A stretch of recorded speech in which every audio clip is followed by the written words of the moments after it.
ఈశ్వరుడు ధ్యానంలో ఉంటాడు, విష్ణుమూర్తి ధ్యానంలో ఉంటాడు, బ్రహ్మ ధ్యానంలో ఉంటాడు, దేవతలందరూ కూడా ధ్యానంలో ఉంటారు. మొత్తం అందరూ కూడా.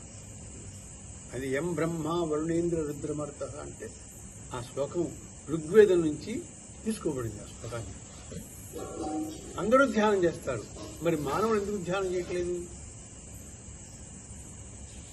తెలియదు. ఎవరు చెప్పలేదు, తెలియదు. వాళ్ళకి ధ్యానం చేయట్లేదు.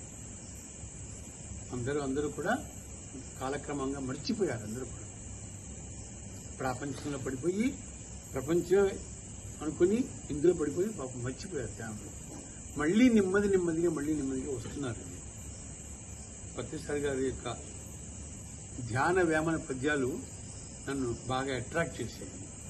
బాగా తేలికగా ఉంటాయి, అర్థమవుతాయి, పాటించడానికి కూడా బాగుంటుంది. ఇందాక రావు గారు మాట్లాడుతున్నప్పుడు ధ్యానం చేసే మనుషులు వేరు, ధ్యానం చేయని మనుషులు వేరున్నారు. కనపడంగానే తెలిసిపోతుంది వాళ్ళు ధ్యానం చేస్తారు అని. ఎట్లా తెలుస్తుందంటే ఆయన మనకందరూ తెలుసు. ఉప్పు కప్పురంబు ఒక్క పోలిక నుండు చూడ రుచుల జాడవేరు పురుషులందు పుణ్య పురుషులు వేరయ్యా విశ్వదాభిరామ వినురవేమా. ధ్యానం చేసేటువంటి వాళ్ళు వేరే ఉంటారు, ధ్యానం చేయనటువంటి వాళ్ళు వేరే ఉంటారు. ధ్యానం చేసేటువంటి వాళ్ళు వాక్ శుద్ధితో మాట్లాడతారు. మనస వాచ కర్మణ పవిత్రంగా ఉండడానికి ప్రయత్నం చేస్తారు. వాళ్ళు ఒక్క మాట కూడా జారి మాట్లాడరు, శుష్కమైన మాటలు మాట్లాడరు.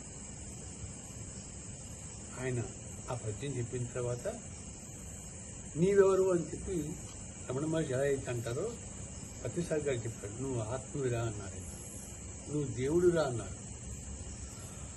అర్థం కావడానికి సామాన్య విషయం కాలేదు. బ్రహ్మ మనంగ వేరే